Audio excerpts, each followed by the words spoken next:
Corrosion problems in fertilizer industries, a broad perspective, part 1.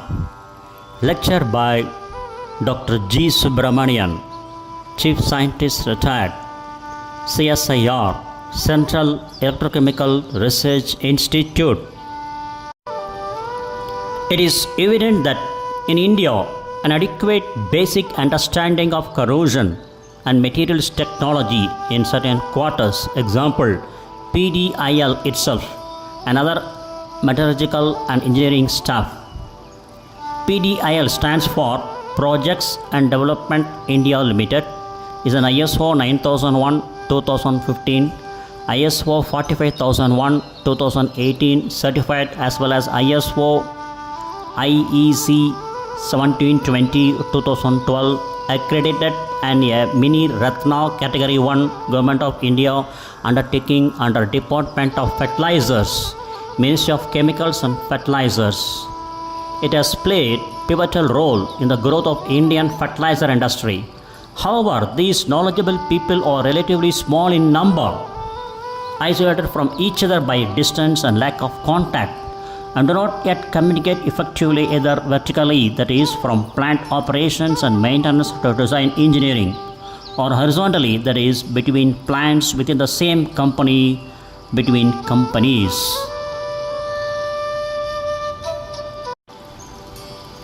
There is little opportunity to control the material selection in the new design provided from technical resources outside India.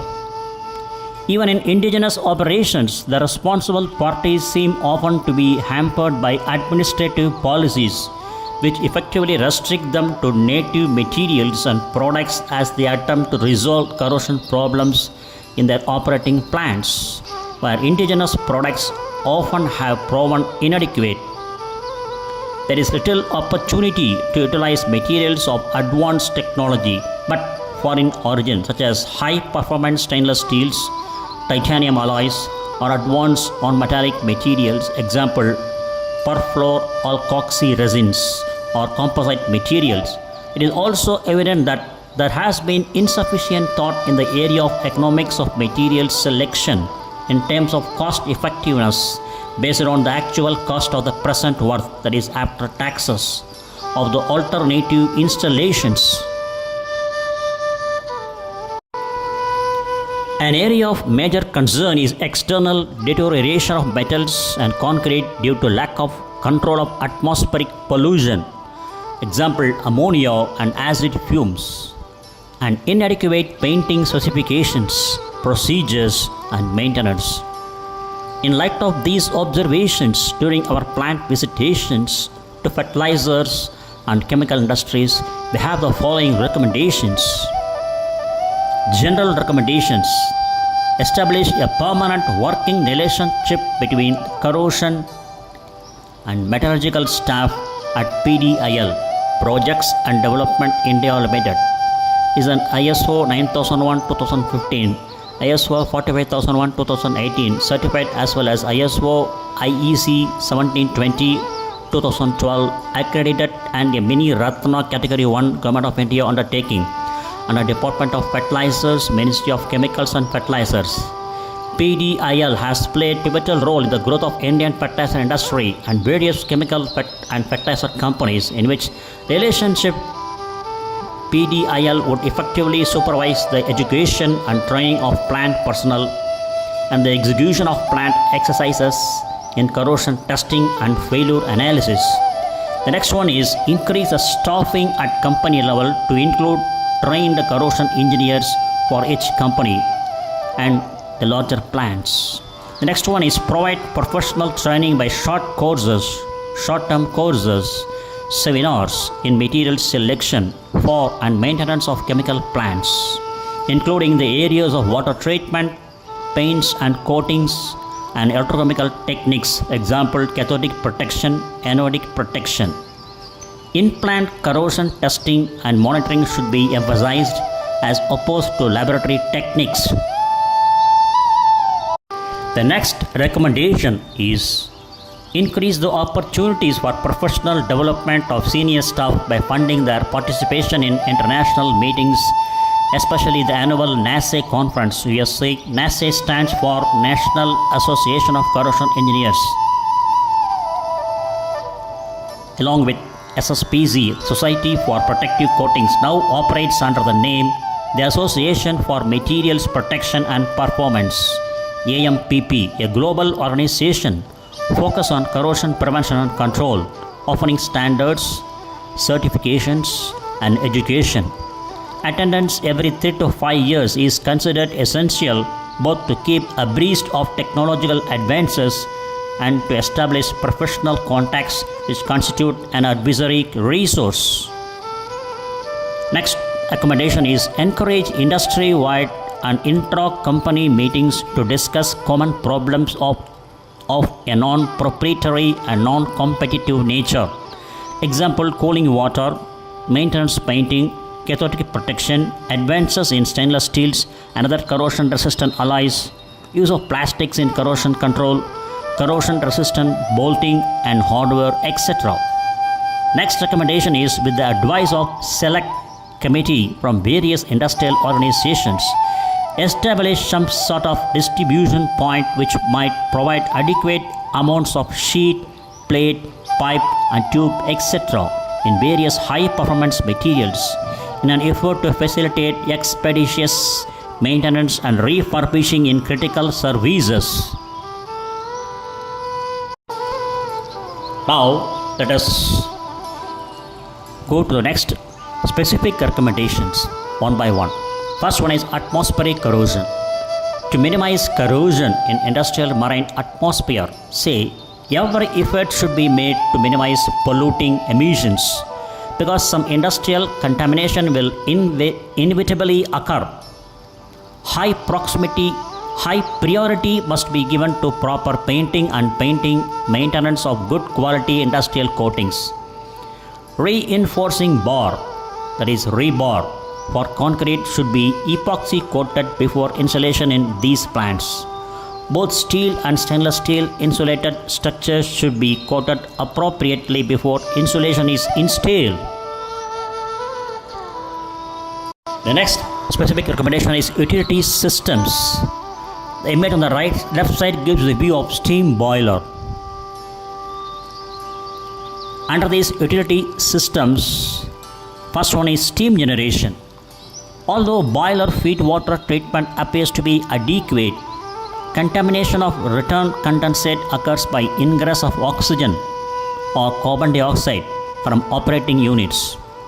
The appropriate use of flaming amines, example octadecylamine, and or neutralizing amines, example morpholine, needs to be further developed. This is the image of main component of steam power plants, the fertilizer and chemical industry.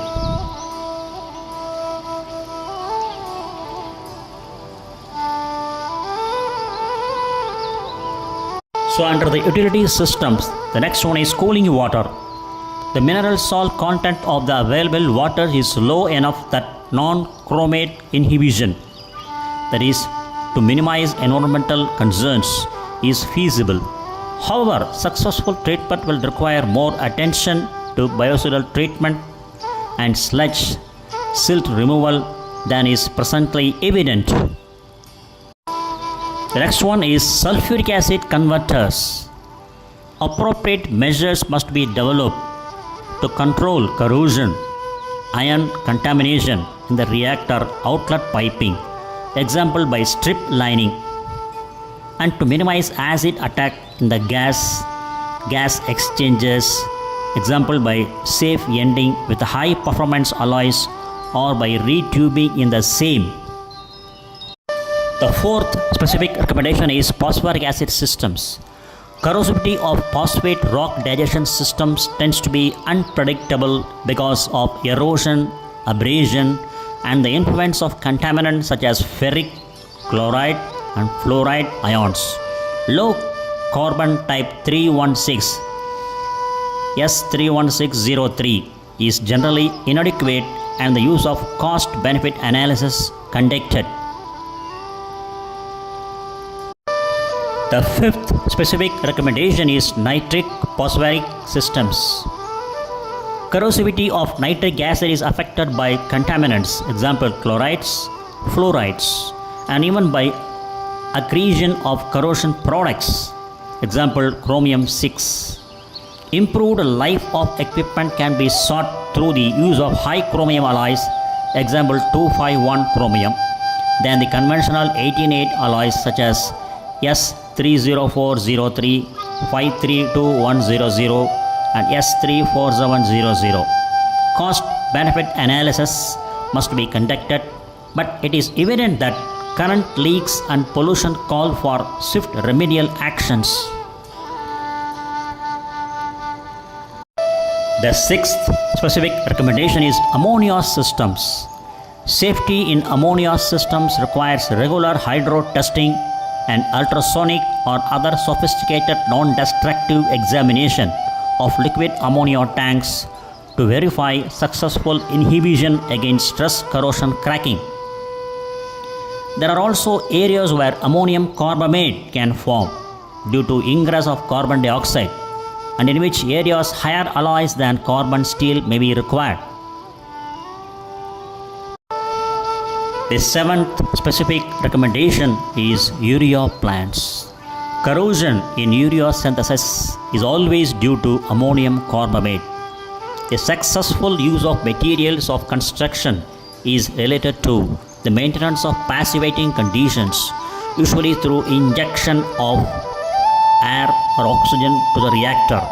If urea grade S31603 is not suitable, higher alloyed austenitic stainless steels or even titanium or zirconium must be employed. Selective corrosion of welds can be controlled by welding with a richer alloy rather than matching electrode, example N08904 or N08028 for welding S31603. These specific recommendations are discussed in more detail in the upcoming lectures relevant to the individual plant locations. The key to improved production reliability, that is, the key to improved production reliability and maintenance cost reductions by the corrosion control measures suggested lies primarily in more effective communications, that is, example between plant operations and design, between companies, and only secondarily in technical advances. Existing indigenous technology, if carefully developed, expanded and utilized, should be adequate to this purpose. However, optimizing performance may require use of some imported materials.